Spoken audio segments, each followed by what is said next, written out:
inherent to mental health recovery is the power that it gives to the client in preventing relapse and sustaining recovery.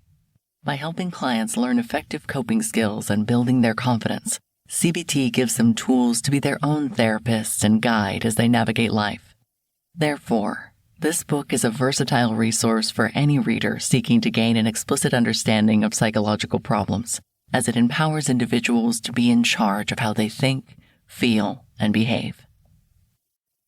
Chapter 1. The Cognitive Model.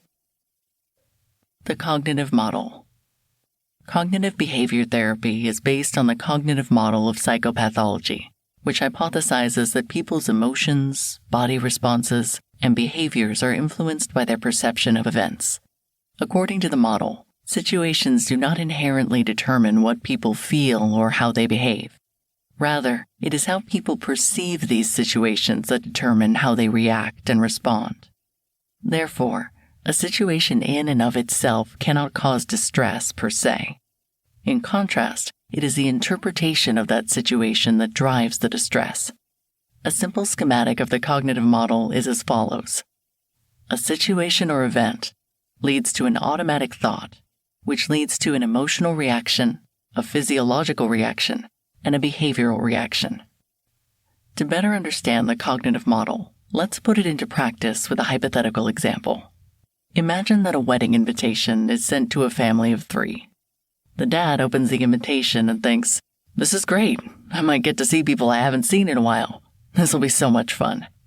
He feels happy and energized, and he puts the date on his calendar. The mom, on the other hand, thinks, "I don't want to go. I've gained so much weight. People will judge me. I have no energy. I will never be up for this. I cannot go." She feels down and depressed. Her body feels sluggish, and she hides the invitation in the drawer. Their son finds the invitation in the drawer and thinks, "My parents are going to make me go, and this is the worst possible date. I will have to miss the big fraternity rush. If I don't show up and make a good impression, then I probably won't get an invite to pledge. I'll be the only one of my friends not in Greek life. This is a disaster." He feels anxious, notices his heart pounding as sweat starts to roll down his face, and he starts pacing back and forth trying to come up with the best excuse not to attend. In this example, the invitation serves as an external trigger, which causes the mom, dad, and son to each have different automatic thoughts about the situation. In turn, they each experience different emotions and body responses, which influence their behavior. However, internal triggers influence our emotions and behaviors as well. For example, the son may start to focus on his heart rate, shortness of breath, and tingling sensations in his hands. In turn, he may think, "I'm having a heart attack," and call 911 in a panic. Both internal and external triggers can elicit negative automatic thoughts, which drive distress and problematic behavioral choices. There are several ways to teach clients the cognitive model and increase their understanding of how thoughts influence their ensuing emotions, body responses, and behaviors. For example, you can take an innocuous situation, such as walking into a coffee shop or handing in an assignment, and help clients consider several possible automatic thoughts that someone might have in each situation. Then, direct them to imagine the potential emotional, physiological, and behavioral reactions that someone might have to that automatic thought.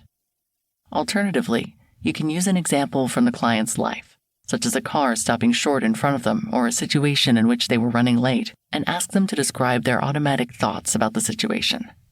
Then you can help clients connect how these thoughts are related to their emotional, physiological, and behavioral reactions.